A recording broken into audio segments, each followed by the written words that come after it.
Ji, it is in Haryana. जहां पर भी है वहां का आप इसको कॉन्सेप्ट यूज कर सकते हैं, नॉर्मल सी बात है भाई। ये कहां पर है बच्चे? तो एक ही लाइन को बताने के कई सारे क्या है मेरे बच्चे तरीके हैं। आप सीधे बोल सकते थे, मैं क्या बोल सकता सीधा, आई एम फ्रॉम दिल्ली। मैं क्या बोल सकता था बेटा, आई एम फ्रॉम दिल्ली। मैं क्या बोल सकता था उसमें normal, I am from Delhi. मैं कहां से हूं, दिल्ली से।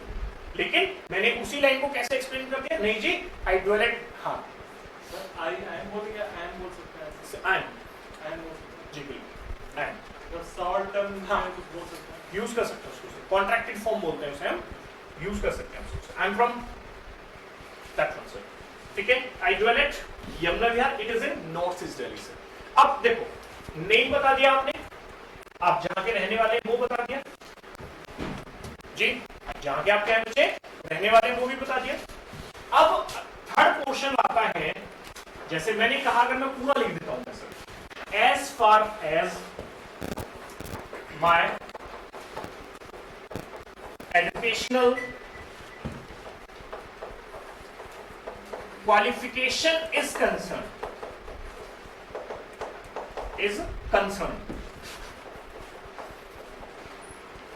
लीजिए अगर आपको कि भाई जहां तक मेरी किसकी बात है, किसकी बात है मैम, मेरी क्वालिफिकेशंस की बात है।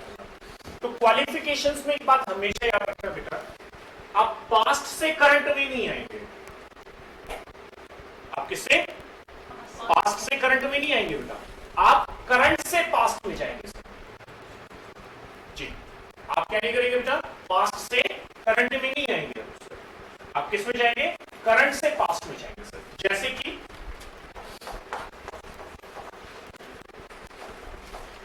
आई एम परसुइंग, जो भी आप कर रहे हैं करंटली, आप ग्रेजुएशन कर रहे हैं, आप पोस्ट ग्रेजुएशन कर रहे हैं, आप जो भी चीज कर रहे हैं, कोई बात नहीं मैम, कोई बात नहीं, फिर आप ये लाइन मत यूज करना। आप सीधे सीधे स्टार्टिंग में क्या बोलेंगे, फिर आपने सबसे पहले देखिए, सबसे पहले आपने अभी जो लास्ट में क्या कंप्लीट किया, आपने ग्रेजुएशन किया ना, सीटेट नहीं था, आप समझो मेरी बात। एकेडमिक क्वालिफिकेशंस में आपने क्या किया, सबसे पहले भी आप एकेडमिक में जाएंगे ना, फिर आपने अपनी क्वालिफिकेशन में किस चीज पे काम किया, आपने जो भी अपनी एकेडमिक क्वालिफिकेशन पे काम किया, आप उस पर काम करेंगे ना। करंट यानी जो रिसेंट एक्टिविटी में क्या कंप्लीट किया आपने, सीधा से I did my DElEd from जो भी यूनिवर्सिटी होगी, किसी ना किसी यूनिवर्सिटी से तो किया ना आपने, और कौन से ईयर में किया। क्योंकि एक बात याद रखिए, यहां पर एक लाइन हमें हम बहुत ज्यादा कंफ्यूज होते हैं, आई हैव डन और आई डिड, इनमें हम सबसे ज्यादा कंफ्यूज होते हैं मेरे बच्चे, ये याद रखना।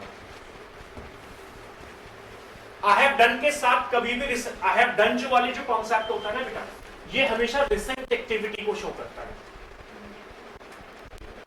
आई हैव डन जो है वो किसको शो करेगा, रिसेंट एक्टिविटी को।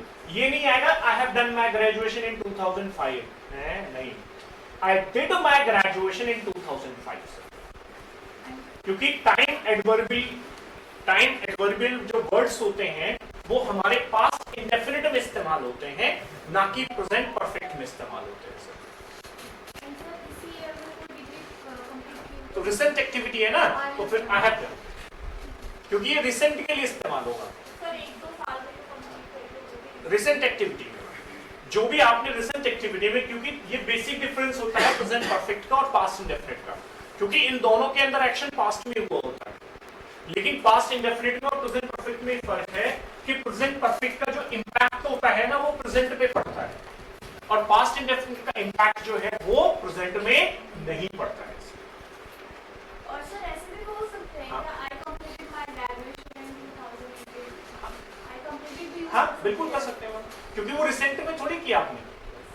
अगर मैंने क्या बोला, देखो आई हैव डन वाला जो सेगमेंट है ना, ये रिसेंट एक्टिविटी के लिए जाता है, ये जो है हमारा रिसेंट एक्टिविटी के लिए जाएगा, सेम ईयर में, हाँ जो रिसेंट एक्टिविटी में सर, जैसे आप आपने अभी जो कंप्लीट किया 2019 लास्ट जो था उसमें, बिल्कुल हाँ, लेकिन उसमें से 2000, हाँ उससे पहले जो जाएगा वो सब पास्ट में जाएगा, जैसे 2019 में हो गया, प्राइट, वहां पर एक वर्ड हम यूज कर सकते हैं प्राइट।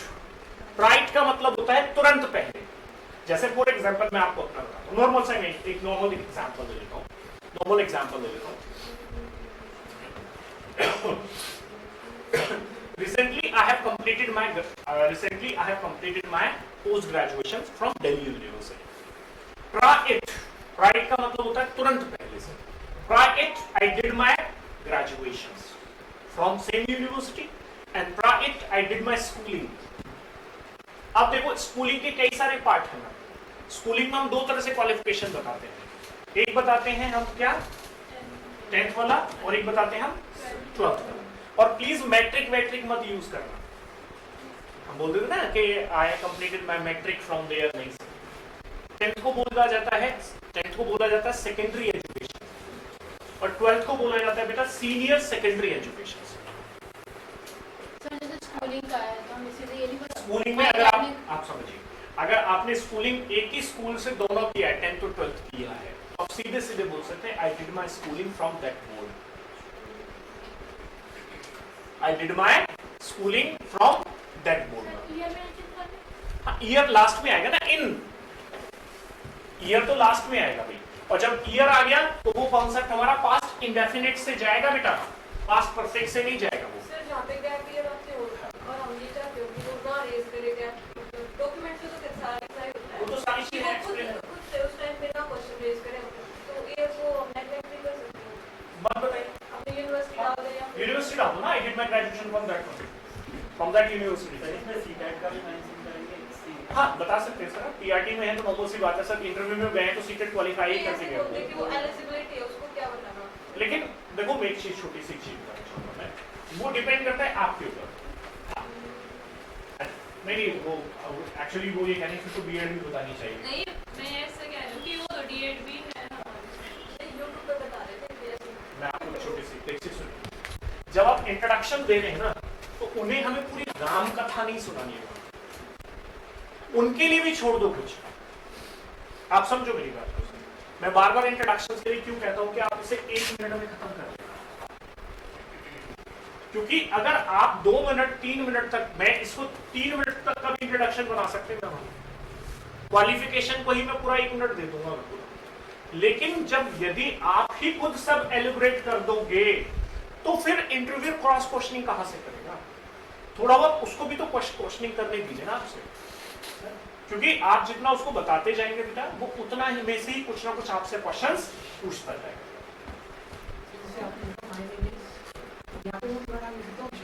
हाँ बिल्कुल। हाँ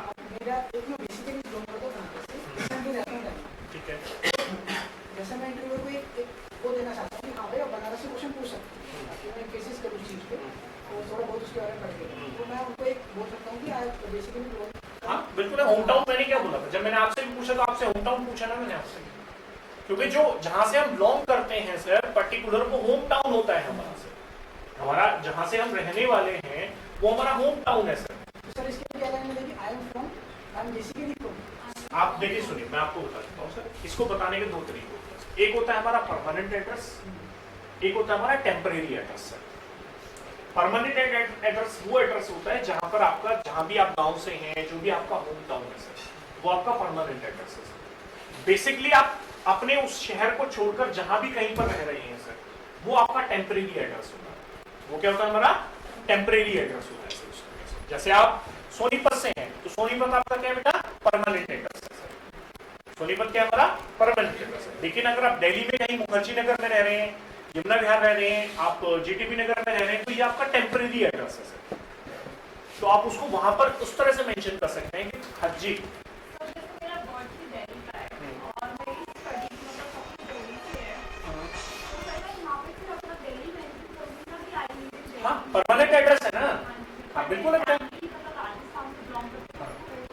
नहीं अगर देखो सर, अगर वो आपसे आपका होम टाउन पूछता है तो आप बता दीजिए, क्योंकि जैसे आपने बोला दिल्ली से, क्योंकि दिल्ली से मोस्टली पीपल जो हैं वो दिल्ली से परमानेंट नहीं है, वो सब बाहर के लोग हैं जो यहाँ आकर बस गए हैं, तो वो वहां पर क्वेश्चन पूछेगा आपसे।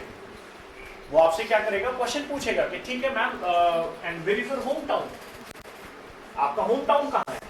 तो तब आप उसको बताएंगे sir I belong to Rajasthan. तो फिर मैं हाँ। ये लिख सकती हूँ आई लिव इन दिल्ली। बिल्कुल बिल्कुल लिख सकते हैं। सर ओनली दिल्ली मेंशन करेगा बट मेरे भी पेरेंट्स वो वाराणसी से है। ठीक है। बट हम दिल्ली में ही बॉर्न एंड ब्रॉट अप है। हाँ कोई दिक्कत नहीं। ऐसा कुछ देखिए सुनिए भाई, आपने बोला कि आई एम फ्रॉम दिल्ली, ठीक है, तब वो सामने वाला क्वेश्चन पूछ सकता है ना, जैसे मैंने ही पूछा आपसे कि भाई दिल्ली में कहां से हो आप। भाई दिल्ली तो बहुत बड़ा है, भाई दिल्ली में आप कहां से हैं। तो जब वो तभी देखिए सुनिए सीधा सा सेगमेंट निकल कर आता है मैम कि आप उसको इंटरव्यू को हर बात में कुछ छोड़ो, तभी तो वो आपसे उससे रिलेटेड क्वेश्चन पूछेगा भाई, वरना क्रॉस क्वेश्चनिंग ही नहीं होगी।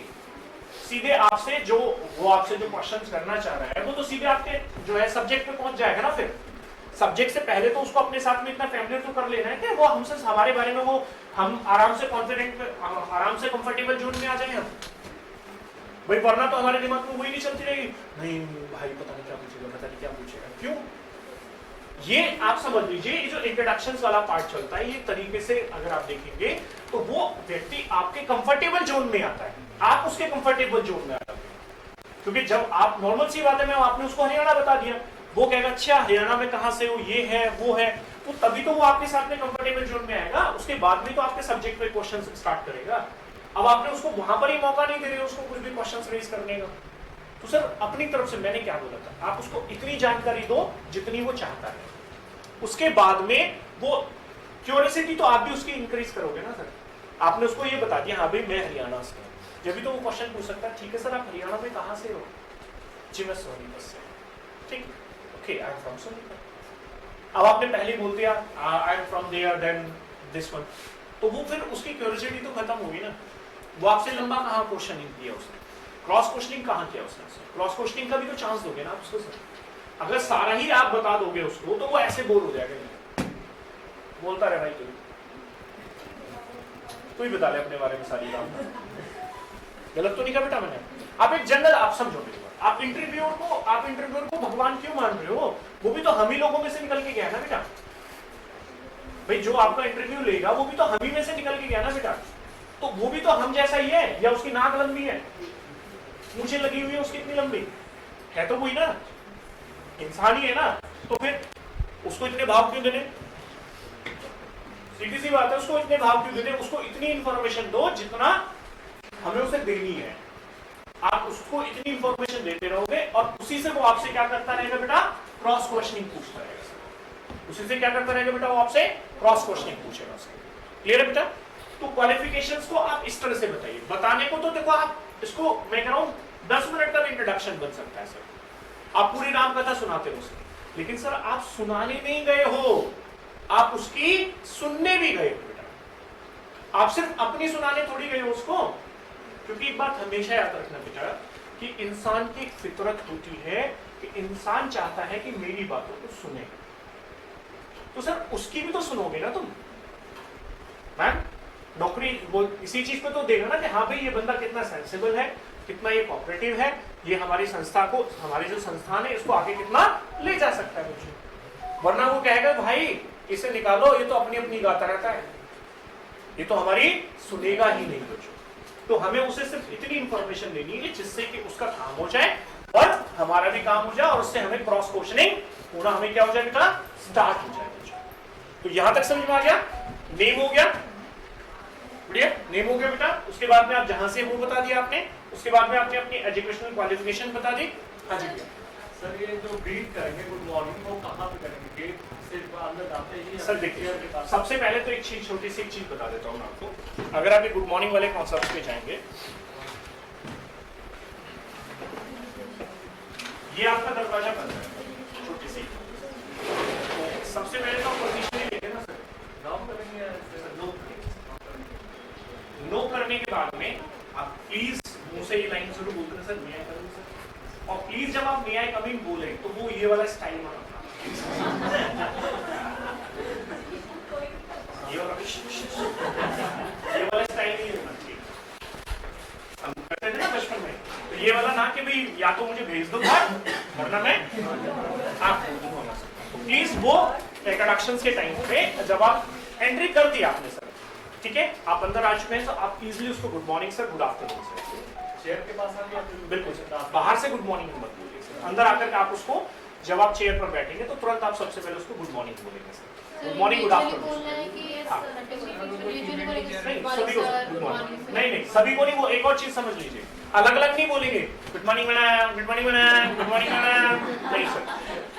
क्योंकि याद रखिए जब ग्रुप होता है तो वहां पर आप एक ही व्यक्ति को गुड मॉर्निंग बोलते हैं तो उससे वो सभी को हो जाता है गुड मॉर्निंग। या सबसे अच्छी बात है good morning to all of you, एक ही लाइन में सबकी राम का नाम खत्म, good morning to all of you, ठीक है। तो सामने से भी जब आप आएंगे गुड मॉर्निंग, ठीक है। उसके बाद में प्लीज जब आप चेयर पर बैठेंगे तो प्लीज पहले आप उनसे वेट करेंगे कि वो आपको बोले कि आप बैठिए, है ना मैम। ये नहीं कि जाए अरे मेरी तो चेयर है, तो पहले आप उनको वेट करेंगे कि भाई वो आपको जवाब दें, ठीक है sir please have a seat. इतना तो उनमें भी सेंस होता है कि आपको पूछना नहीं पड़ेगा कि आप मे आई सिट, इतना नहीं होगा सर, इतना भी अत्याचार नहीं करेंगे आपके ऊपर सर। कल को सेलेक्ट होने के बाद आपको उन्हीं के साथ काम करना है ना, तो उन्हें पता है मेरे से मजे ले लेगा, बाद में सारे बदले निकाल लेगा सर, सब निकाल लेगा। तो उससे अच्छा है कि भाई वो आपसे परमिशन देंगे आपको, आप बैठिए, उसके बाद में आप उन्हें पोलाइट वे में थैंक यू बोलिए। आप पोलाइट वे में क्या बोलिए सर, आप उसको थैंक यू बोलिए, उसके बाद में फिर वो अपना काम स्टार्ट करते हैं, ठीक है। कई बार क्या होता है कि वो इंट्रोडक्शन नहीं पूछते हैं, सबसे पहले पूछते हैं कि सबसे पहले आपसे पूछते हैं कि अच्छा you are mister Ramesh Kumar, okay Ramesh first of all show me your documents. देखिए इंटरव्यू का मतलब है कि सिर्फ वो आपका कॉन्फिडेंस लेवल चेक करना चाहते हैं, वो ये चेक करना चाहते हैं कि भाई हम इसको किसी भी परिस्थिति में डाल रहे हैं तो ये अपने कॉन्फिडेंस लेवल से डाउन तो नहीं जा रहा, जो ये इसकी जो नॉलेज है ये एक्सप्रेसिव है या नहीं है। इंटरव्यू इसीलिए कंडक्ट होता है नहीं है, वरना एक क्लास में 100 बच्चे पढ़ाए जाते हैं, सारे सेलेक्ट थोड़ी होते हैं। 5 कौन से सेलेक्ट होते हैं, जो एक्सप्रेसिव होते हैं, जो क्या होते हैं बेटा, एक्सप्रेसिव होते हैं। नॉलेज सबके पास में है, नॉलेज क्या है बेटा, सबके पास में। प्रॉब्लम क्या है कि वी आर नॉट एक्सप्रेसिव, तो हमें एक्सप्रेसिव बनना है। हमें क्या बनना है, एक्सप्रेसिव बनना है, अपनी इंफॉर्मेशन को उनके सामने सही तरीके से क्या करना है, डिलीवर करना है। जी सर अभी आपने बोला जैसे वो लोग कह सकते हैं कि your name is Ramesh Kumar, show me your documents. तो जब उन्होंने हमारा नाम बोल दिया तो जब हम इंट्रोड्यूस करेंगे तो ये ऐसे लाइन ऐड करके बोल सकते हैं as you know my name is Ramesh बिल्कुल कुमार। बिल्कुल, हाँ, बिल्कुल कर सकते हैं। सर अगर वो हिंदी में बोले कि अपना परिचय दो तो हमें हिंदी में ही अपना इंट्रो देना है। हाँ बिल्कुल, कोशिश करो कि आप वहां पर अपनी इंग्लिश को भी दिखाओ। ये मेरा अपना पर्सनल पर्सपेक्टिव है कि भाई आप कोशिश करो कि just show your English also, show your English language also. अगर उन्हें हिंदी में ही पूछा तो स्टार्टिंग में भी ऐसी हाँ, मेरा बिल्कुल। नाम ये है और एक्चुअली देखिए सीधे सा मैं आपको एक चीज समझाना चाहूंगा, today it is the time of English, today it is the time of English also, कि एटलीस्ट आपको इतना इंग्लिश आना चाहिए। और मैंने उसका रीजन भी बताया। मैम अगर आपकी पहली पोस्टिंग साउथ में होगी, पहली पोस्टिंग कहां पे होगी आपकी, साउथ में होगी, तो मैम साउथ के अंदर या तो आपको मलयालम या तेलुगु आनी चाहिए, उनकी आनी चाहिए, या आपको इंग्लिश आनी चाहिए। हिंदी वो बोलेगा नहीं बच्चा, तो आप कम्युनिकेशन कैसे करोगे? हिंदी वो बच्चा बोलेगा नहीं आपसे सर, मलयालम आपको आती नहीं है सर, इंग्लिश तो इतना तो काम करना पड़ेगा। और दूसरी बात सभी लोग डाइट बीट करके बैठे हुए हैं, मेरे हिसाब से इतना तो कम्युनिकेशन पे काम होना चाहिए, इतना तो हमें बाइलिंगुअल होना चाहिए। और ये तो केवीएस के इंटरव्यू की बात है मैम, आप एक अपने पड़ोस में ममता पब्लिक स्कूल होगा, भगवती पब्लिक स्कूल होगा ना आपके पड़ोसों में सर, रमन पब्लिक स्कूल होगा, अगर आप उनमें भी पढ़ाने के लिए जाते हैं बेटा तो वहां पर भी इंटरव्यू सेशंस अगर आप देखते हैं प्राइवेट स्कूलों में जो आपको 5,000 6,000 रुपए दे रहे हैं, they are also looking the candidate who is having the good knowledge, who is having the good command over the communication। वो लोग भी जो आपको 50,000 पे साइन करा के 5,000 रुपए दे रहे हैं ना बेटा, तो वो भी ये चाहते हैं कि हमारे स्कूल में, क्योंकि on the board of every school it is written that English medium. Hindi medium के नाम पे इतनी मोटी फीस थोड़ी मिलती होंगे सर, किसके नाम पे मिलती है बेटा, इंग्लिश मीडियम। और it is the misfortune of our country that the name of the school everyone is English medium, but their teachers they never try to speak in English with their student, है नहीं? अगर आप private स्कूलों में भी जाएंगे तो ज्यादा से ज्यादा जॉब चांसेस किसके होते हैं, जिसके कम्युनिकेशन स्किल अच्छे एक्सप्रेसिव है। अच्छा चलो यहाँ तक आगे बेटा, नेक्स्ट बढ़ते हैं।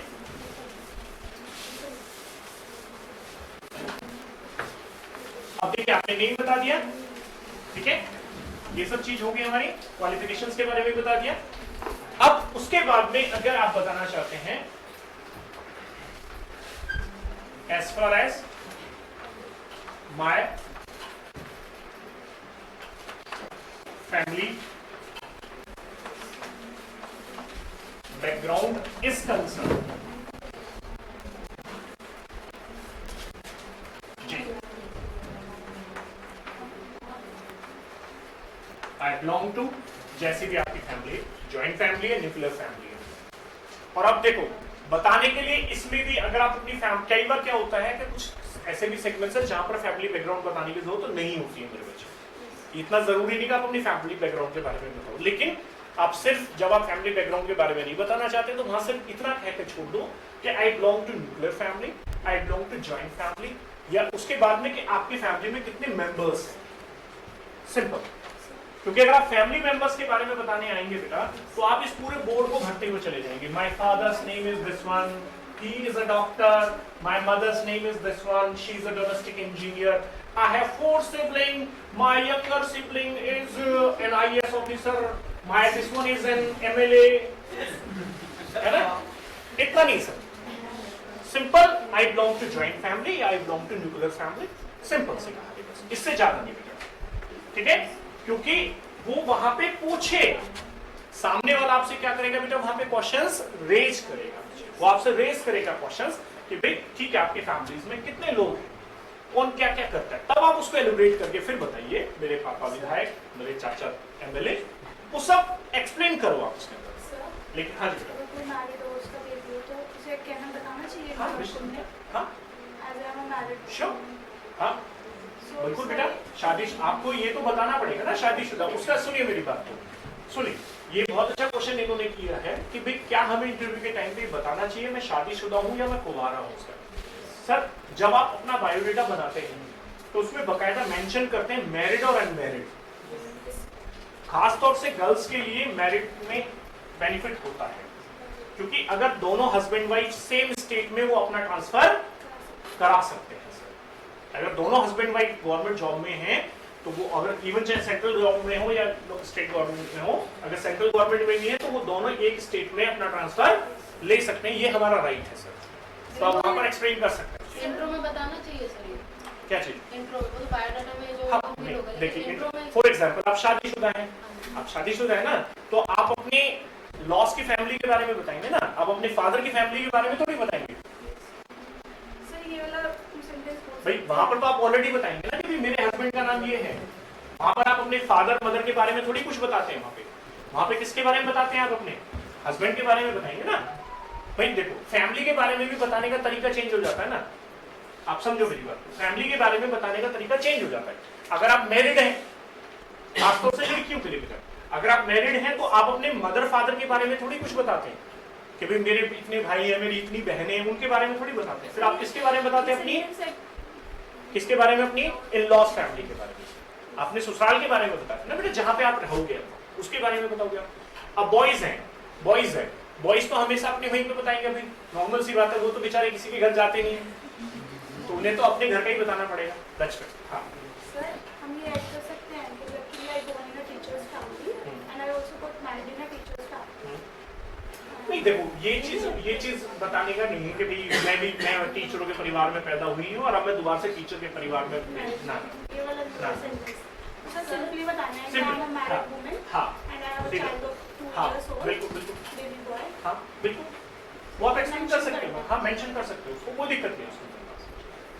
क्योंकि देखो एक चीज आपने बताया तो सामने वाला उससे क्रॉस क्वेश्चन भी कर सकता है, वो आपसे क्रॉस क्वेश्चन करेगा, लेकिन उसके लिए आपको भी पहले से इंफॉर्मेशन होनी चाहिए, आपके पास में पूरी नॉलेज होनी चाहिए कि भाई वो क्या क्वेश्चन मुझसे पूछेगा, वो चीज होनी चाहिए। देखो एक चीज समझ लीजिए, आपको फैमिली के बारे में बताने के लिए बहुत सारी लाइनें हैं। अगर आप पूरा रामकथा सुनाना चाहते हो तो रामकथा तो पूरा बोर्ड भर जाएगा बताइए, लेकिन वहां हमें रामकथा उनके लिए भी छोड़ देनी है, उन्हें भी तो कुछ जानकारी चाहिए हमारे बारे में। अगर वो हमारे, देखो समझो, इवन कई जगह तो इंटरव्यूज में ये भी बोला जाता है कि sir there is no need to tell you something about my family background, if you are interested then I can tell, कि भाई आपको, मुझे नहीं लगता कि मैं आपको अपनी फैमिली बैकग्राउंड के बारे में कुछ बताऊं, लेकिन अगर आपको जरूरत है तो then I can explain. Yes, sir. फिर मैं आपको क्या कर सकता हूँ बेटा, मैं एक्सप्लेन कर सकता हूँ उसका सीधा सा सेकंड। क्लियर है? Yes. तो ये डिपेंड, कोशिश करोगे 1 मिनट में उस चीज को खत्म करो। हाँ So my father is a teacher, so मुझे mention करना चाहिए। देखिए मैंने क्या बोला आपसे यहाँ पर, अगर 3 लाइनों में खत्म कर दो उसके लिए फिर आपको ये बोलना पड़ेगा कि मेरे पापा का नाम क्या है, मेरे पापा कौन है, फिर आपको मम्मी का भी नाम बताना पड़ेगा, फिर मम्मी का भी प्रोफेशन बताना पड़ेगा। तो वो इस तरह से एक्सप्लेन करना पड़ेगा, वो भी उस तरह से एक्सप्लेन करा। हाँ प्रोफेशन वो तो सीधा सबसे अच्छा है, सीधे सीधे अपना प्रोफेशन बता दो। सर अगर हम कहेंगे कि मैरिड हो तो वो क्रॉस क्वेश्चन होगा वहाँ से कि आपके हस्बैंड आपकी वजह से लीव कर सकते हैं या प्रोफेशन। देखो ये सब क्वेश्चन बाद में उठेंगे, ये सारे क्वेश्चन ना अभी क्रॉस क्वेश्चनिंग में आएंगे। ये तो सारे